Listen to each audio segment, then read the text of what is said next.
Watch this. Y ya pasó un año más. A pocos días de una de nuestras fiestas favoritas del año, ya comenzamos a respirar ese ambiente navideño que inevitablemente nos transportan a la infancia. Pero, ¿recuerdas cuáles eran esas series o especiales navideños que veíamos de niños año a año en televisión? En este nuevo especial de fin de año, tengo el honor de presentarte, junto a mis amigos Coca Lightman y Rafa del canal Yo No Salgo a la Calle, mi top de especiales navideños de los 80s y 90s.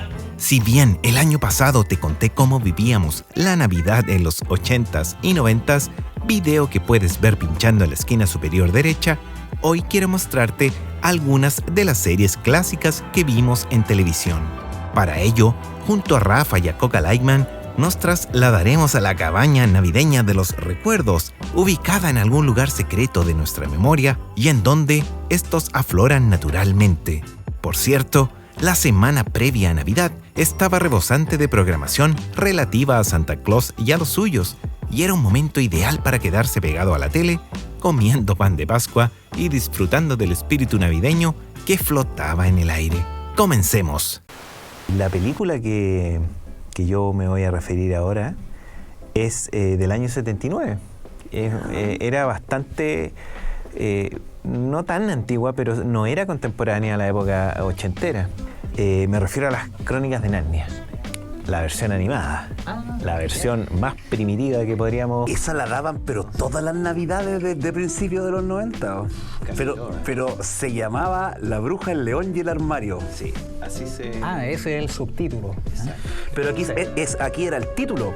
Ya. Se transmitía bajo ese nombre. Yo, de hecho, nunca supe que era Narnia. Yo, a pesar de que conocía la historia de La Bruja, el León y el Armario, pero no tenía idea que eso era parte de una historia aún más grande que eran las Crónicas de Narnia. Exacto, sí, porque nosotros veíamos simplemente un metraje que no sabíamos que pertenecía como a una saga mayor, que en el fondo es lo que después uno se fue enterando con el paso de los años.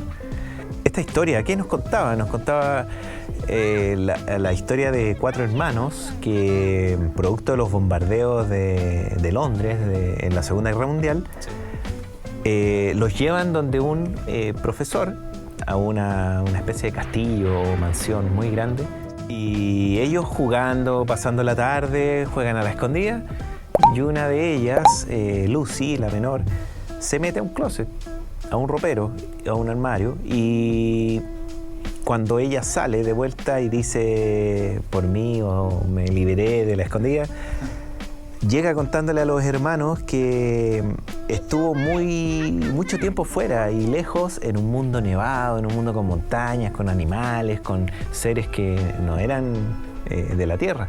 Seres fantásticos. Exacto, muy mitológicos. Y ellos no le creen, por supuesto. Entonces ponen en duda lo que ella dice, se burla, sobre todo a Edmond, el hermano que le sigue en cuanto a edad. Por X razones, ellos logran volver a ingresar al armario los 4. Y ahí verdaderamente conocen y se dan cuenta que están en Narnia, que es el mundo donde Lucy había estado por primera vez. Bueno, la historia después transcurre, se desarrolla básicamente en mostrarnos la pugna que existe entre el bien y el mal, entre la bruja blanca, que es el mal, y el bien, representado por estos 4 niños, con la gran figura del león Aslan, que es el antagonista, digamos, de la bruja. Oye, pero en ese tiempo tú ya, antes de ver esta animación, ¿conocías o sabías de la existencia de los libros? Mira, no, en realidad no, era la única... Te puedo confesar que solo supe que era parte de una... De hecho, no de una saga de libros, sino que estaba basado en un libro, el cuento, o la historia de la animación, porque en los créditos iniciales de apertura decía, basada en el libro La Bruja, el León y el Armario de C.S. Lewis. Y ahí ocurrió una de estas coincidencias raras que pasan, que con mi hermana nos hicimos bien fanáticos de esta historia, porque además era muy atrapante. Y ocurrió que en la tercera comenzaron a editar libros escolares, típico que en marzo lanzaban ahí sus promociones. Y uno de los libros que tiraron de la editorial Andrés Bello fue La bruja, el león y el armario. Y ahí lo compramos y nos dimos cuenta que efectivamente era parte de una saga mayor de 7 libros. Y ahí nos enamoramos de esta cuestión, pues empezamos a comprarlos todos en las librerías, los buscábamos y ahí logramos comprar. O sea, ¿leíste todos los libros? Sí, yo me los leí todos porque además tenían esta continuidad que te iban incorporando nuevos personajes a medida que avanzaba la historia. Pues entonces tú podías ya completar tu visión o tu cosmovisión de Narnia mucho más. Claro, es que te dabas cuenta que el primer libro está de alguna manera conectado al segundo, por ejemplo, Sí. y luego al tercero, y así. No en todos los casos, ya, porque, por ejemplo, cuando pasas al quinto libro, resulta que cuenta la historia de un niño que vive en un país como desértico, en el periodo en que los 4 niños iniciales gobiernan Narnia. ¿Ya?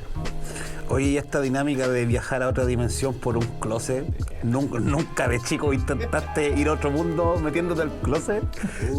Oye, pero tú, ¿te has metido alguna vez a un closet? ¿Solos? Sí. Sí, cuando chicos sí. ¿Los han invitado a algún closet? ¿Ah? Tengo amigos que no han salido todavía. Ya, eso, bueno, otro tema. No, pero hablando en serio, yo de verdad de chico sí, siempre me fue una fantasía esto de meterme a otros mundos o tratar de abrir una puerta y tener un pasaje a otro lugar, no sé si otro mundo, pero a un lugar, por ejemplo, una habitación secreta en alguna casa. Un lugar que sea tuyo, Exacto. claro, secreto. Exacto. La base, el cuartel general. Exacto. Que uno hacía colgado una frazada, una sábana se metía adentro. Sí, y que no entraban los papás, entonces era como tuyo, con tu amiguito, tu primo, qué sé yo. Y yo creo que ahí el autor del libro dio en el clavo en el elemento que engancha para meterte en la historia, porque si tú te fijas, el ropero podría haber sido un mueble de cocina, podría haber sido un garage, podría haber sido cualquier cosa, una lavadora, un refrigerador. Es que aparte el ropero, bueno, les entrega un beneficio cuando los niños, cuando ya los 4 entran, que es el hecho de sacar los abrigos, porque hace mucho frío, ya están en una época de invierno. ¿Eh? Sí. Sí, porque entiendo que hay muchos paralelismos con el cristianismo. El cristianismo y la religión católica, sí. De hecho, es una de las primeras asociaciones que yo hice de pequeño fue el hecho de que Aslan, que se nos presenta como esta figura enorme de un león dorado, que es básicamente una especie de Cristo. Claro, es más que un animal, es una deidad, es un ser poderoso. Sí. Además tiene sabiduría, es como apadrinador, tiene todas estas cualidades que lo hacen súper un ente protector. Y él finalmente hace una entrega, él se sacrifica por los 4 humanos que están ahí, redime los pecados o, comillas, las faltas que cometieron, o sobre todo Edmund. Sí. Y después resucita después de un par de horas, que vendría siendo una alegoría a lo que es la muerte, crucifixión de Cristo y la resurrección. A mí, por lo que me han contado personas que son bastante expertas en literatura fantástica, claro, C.S. Lewis, el autor de estos libros, era muy amigo de Tolkien, claro. Ahí no soy la persona más experta, pero C.S. Lewis, al no poder, digamos, obtener estos derechos, por decirlo de alguna manera, al no poder escribir sobre El Señor de los Anillos, bueno, él creó su propia versión fantástica, con la diferencia de que su versión sería mucho más basada en la fe. Aslan es el rey de la selva, ¿ah? En este caso el rey de Narnia. Obviamente simboliza la figura de Dios Ajá. o de alguien divino. De hecho, siempre fue, cuando tú lo veías en alguna imagen, por ejemplo, o en la misma película, en la animación, siempre fue representado con luz, por supuesto. Entonces, obviamente se trataba de alguien divino, de una especie de Dios. Y hay otro elemento que me estoy acordando, que hay una parte en donde Lucy y Susan acompañan a Aslan antes de que se vaya o se entregue a los malos, digamos, que lo amarran, le cortan el pelo y todo. Y esa es una especie de vía crucis, así que hace. Y ahí lo humillan, lo afeitan. Oye, yo nunca había hecho ese paralelo, o sea, claro que sí, pues, es Sí. prácticamente el Vía Crucis. Sí. Interesante, ¿eh? Increíble. Lo interesante también que tiene esta película es el final. El concepto de que han pasado muchos años, estos niños ya son adultos, han pasado por miles de experiencias, pero vuelven a ser niños una vez que vuelven a cruzar por el umbral, vuelven a ser niños, entonces era muy extraño. Pasan ese umbral, vuelven a ser niños, pero con una experiencia extensa de vida. Entonces, cuando vuelves, eres un niño, quizás en el aspecto físico sí, pero tienes por detrás toda una vida, toda una colección de experiencias que a lo mejor ya Claro que sí. te convierte en una persona adulta, ¿no? Sí. A mí con el final me pasó mucho que sentí que tras todo el bagaje que ganan, como dice el Rafa, ¡pum!, de repente vuelven a la niñez y es como, la historia no termina acá. O sea, uno podría haber pensado que como buen cuento o buena narrativa clásica hubiese terminado con ellos reinando para siempre y todos felices, pero tiene este giro argumental que los niños vuelven y tú dices, ¡pum!, vuelven a la casa, vuelven al comienzo de la película. Y además en esa ocasión el profesor les explica que ellos han estado en Narnia y que ellos en algún minuto van a volver, pero no saben cuándo, ni cómo, ni para qué. Y eso fue para mí, por lo menos, súper revelador, porque te dice, hey, esta historia no es solo esta, sino que deben haber más. Era un requisito de muchas series animadas tener su especial de Navidad. Claro. Había muchos que los pasaban o no sé, hacían coincidir y los daban todos juntitos, lo cual era bacán porque tú te sentabas a las 10 de la mañana y salías a las 1 de la tarde ya. Absolutamente toda la transmisión era temática. Exacto, Sí. exacto. Y el especial que me voy a referir ahora es de un personaje que es muy conocido, un gato anaranjado, gordo, que no es Heathcliff, sino es Garfield, el que vimos en Canal 13 entre el año 89 y 90. Exacto, doblaje chileno. Doblaje chileno, con Sandro Larenas como Garfield y el compadre Moncho Compadre, como John Bonachon en las primeras 2 temporadas. qué notable esa weá, sí. Y este especial, si bien es del año 87, acá lo vimos como el año 90, Ajá. cuando el Canal 13 daba los días sábados antes del sábado gigante, el Garfield. Y esta caricatura, este especial no es un especial de larga duración, ni tiene este formato un poco más de cine, nada, es un capítulo más que simplemente dura los 22 minutos que dura cualquier capítulo de Garfield. La historia narra una clásica mañana de Navidad en cual Garfield está soñando. John Bonachon lo despierta de verdad y le comenta que van a ir a pasar la Navidad o la temporada navideña donde su familia en una granja. Ah, ya me acuerdo. Aquí es como el capítulo donde aparece como los hermanos de John, que era como uno medio gordito, pelado. Ya, sí, lo recuerdo. Aquí por primera vez vemos a la familia de John Bonachon, Ajá. que dicho sea de paso nunca más. Sí, no creo que recuerdo la ese vimos. capítulo donde había aparecido. No, porque siempre salían otros personajes como la veterinaria. Claro. No había muchos más tampoco, pero la familia no me la recuerdo de otro capítulo. Bueno, y aquí nos presentan a la abuela de John, que es básicamente la protagonista de del corto por este tema de la enseñanza que tiene hacia el final. Está la mamá, el papá y un hermano que le apellida o le dicen Clavel. Era un peladito. Pero esa guay debe haber sido del doblaje chileno. Yo creo. Más que sí. Yo creo. Porque había un argentino que se llamaba Mario Clavel que cantaba tango. Quizás estaba de moda en ese tiempo y como era pelado el personaje, podría, a lo mejor. Puede ir por ahí la cosa, sí. Puede ir. A veces los doblajes se toman esas licencias que uno no conoce. Ustedes, si yo les pregunto, ¿cómo se imaginan a la familia en torno a la mesa navideña? ¿En un enfoque ideal o real? En un enfoque ideal de animación. De animación, algo súper cálido, paz, amor.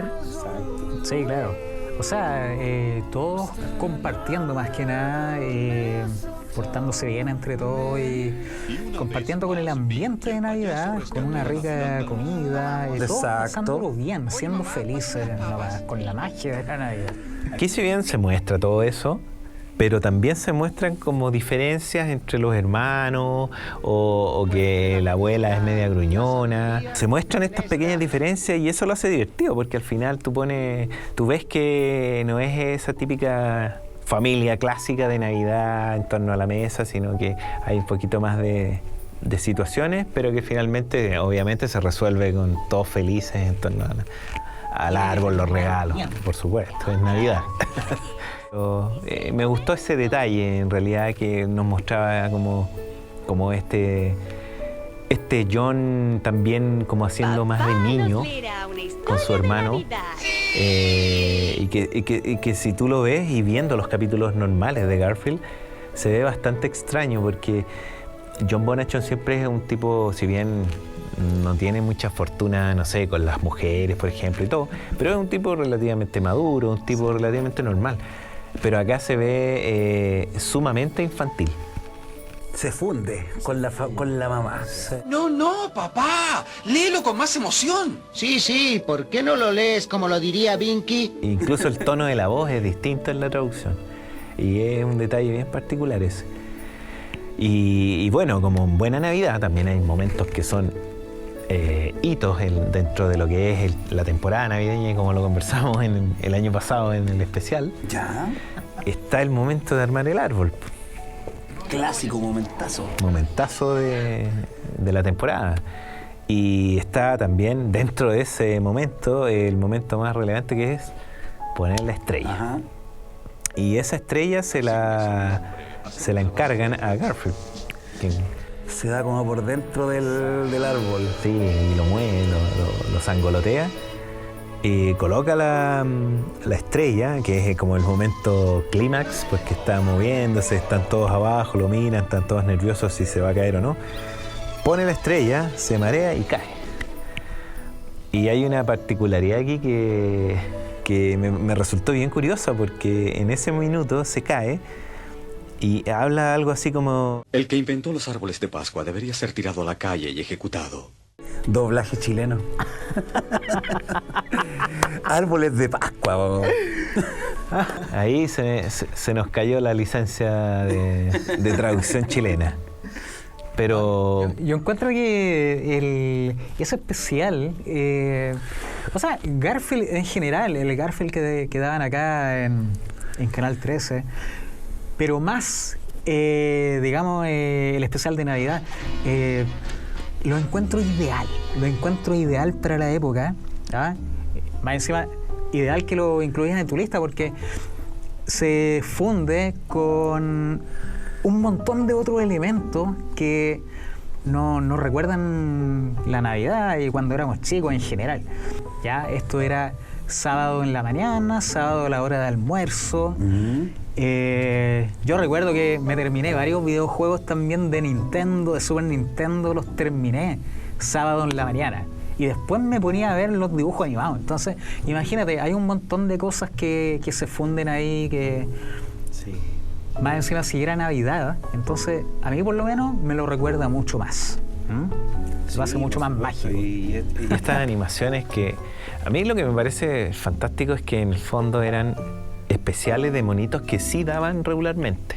Claro. Sí. Entonces se acoplaban muy bien Y este especial de Navidad también, pues, tiene este típico desenlace donde todo el conflicto se resuelve y después abren los regalos al otro día.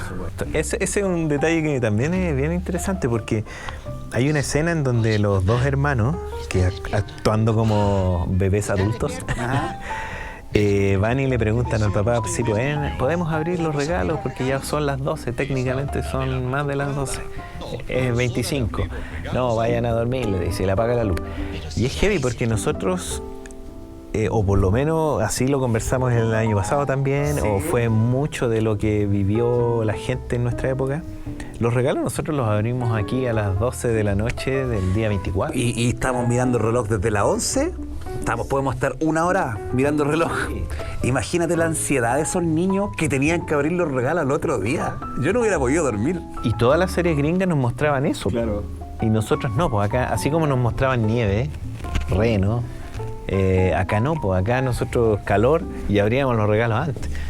Entonces, esto también es un detalle que a lo mejor, no sé si en el minuto lo habremos notado, pero es un detalle que siempre se pintó así la Navidad y para nosotros nunca rigió de esa manera. Era un detalle. Y como les decía adelante, la abuela, que es como la protagonista, o digamos más allá de Garfield, como la que lleva el hilo principal de la historia, que es la persona ya más sola, que no está enviudado, y por accidente Garfield descubre unas cartas del abuelo o del marido de la abuela en el ático y se las entrega al final envueltas en un papel, y la señora las abre, se emociona, las empieza a leer y dice, da la lección del capítulo que dice que finalmente que es el regalo más hermoso que pude haber recibido. Los buenos regalos o los regalos más importantes son la familia. Y ahí nos quedamos con el mensaje, se cierra el capítulo y todos contentos. Pero finalmente también nos da a entender de que tal como lo hace mi pobre angelito, que es la familia. El regalo es la familia. Lo que importa. Así que van como alineadas en ese sentido. Mi último top 4 es el especial de Snoopy o Peanuts. Oh, ya, Peanuts tiene buenos especiales. El Festival de la Calabaza. De Navidad por lo menos creo que hay 2, o quizás más de 2. El que yo les voy a reseñar es del año 64. 60. Oye, tan antiguo es Peanuts. Sí. Da la idea que fuera un poquito más reciente. Quizás finales de los 70 tenía la concepción de que Peanuts era de ahí, pero 60 ya, ok. Se llama La Navidad de Charlie Brown. En realidad es el nombre oficial. Y bueno, acá nos llegó en los años 80. Nos llegó a mediados de los 80, lo podíamos ver en el Canal 13. Y también, al igual que el de Garfield, es un capítulo corto, dura 30 minutos. Acá la serie se llamaba Snoopy. Así la promocionaban acá, como Snoopy y sus amigos. De hecho, salió un álbum de Snoopy en ese tiempo, por Salo, que se llama Snoopy y sus amigos. Me imagino que usted lo tiene. Sí, lo tengo. Pero incompleto, pero lo tengo. Y no, pues acá nunca conocimos la serie como Peanuts. Nunca, o sea, yo no tengo recuerdos de haber... Yo lo conocía como Charlie Brown, Snoopy. Sí. Más que nada. Entonces esta serie es un capítulo normal, al igual que el de Garfield es un capítulo de duración normal. Ajá. Nos muestra un Charlie Brown que, muy fiel en su estilo, no le gusta la Navidad porque nadie lo saluda, nadie le ofrece una tarjeta, y muy triste y muy enojado con la festividad.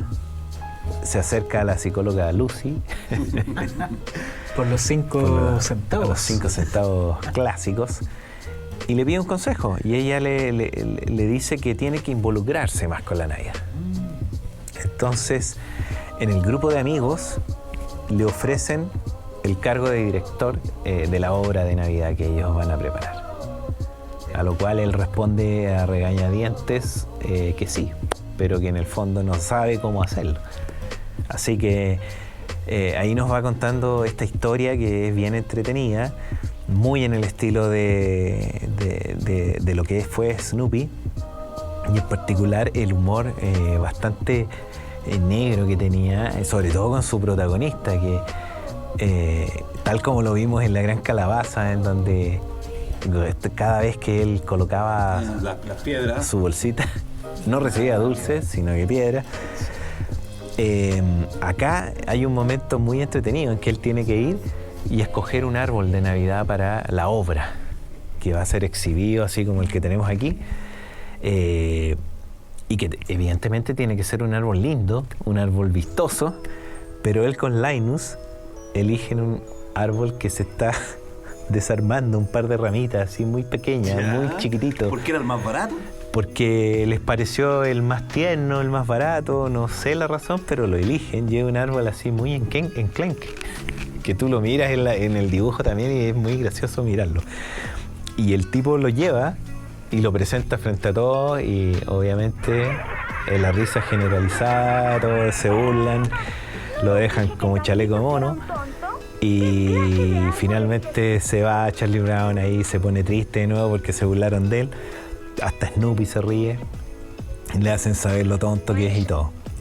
Y bueno, la historia va pasando y finalmente termina también, como todas las otras que vimos, con un mensaje más positivo, que pese a esto como enrostramiento de lo inútil que puede ser Charlie Brown, los propios amigos, al verlo ya triste, que se va a acostar prácticamente, adornan el árbol con los adornos que tenía la casita de Snoopy, que había ganado el primer premio por ser la casa mejor adornada. Se los colocan al árbol y el árbol florece y se ve así gigante y se ve bonito. Y se lo regalan a Charlie Brown y ahí te dan a entender que la amistad finalmente es como lo que prima también.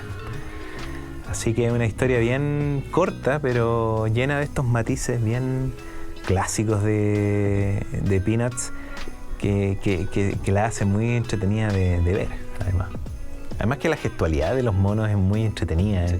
De Peanuts siempre me llamaba la atención o me gustaba mucho el tema de que cómo se representaba el adulto.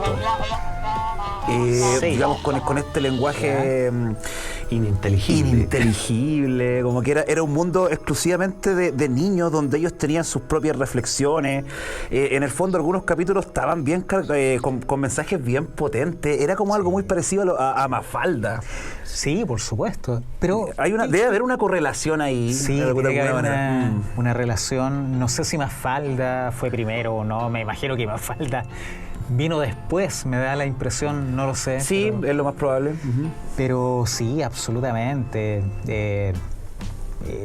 Los niños eran adultos, solamente en cuerpo de niños probablemente, pero como hablaban ellos, a las conclusiones a las que llegaban, Claro. no, eran bastante adultas las reflexiones que hacían. Además, tú nunca veías, si bien veías a los adultos en la escuela, y la profesora era un clásico, en la casa de Charlie Brown, como que siempre veías que todo lo hacía Sally y Charlie Brown. Y había poca presencia de papás, por ejemplo, o nunca los vimos, porque en realidad no eran importantes en la historia, quizás. Exacto. Así que incluso en la de la Gran Calabaza, cuando tocan la puerta, nunca se ve un adulto dándole dulces. Claro, no, sino salen los dulces como de la puerta, saltan a la puerta. Se habla mucho de que es una serie en donde los personajes filosofan mucho. Exacto.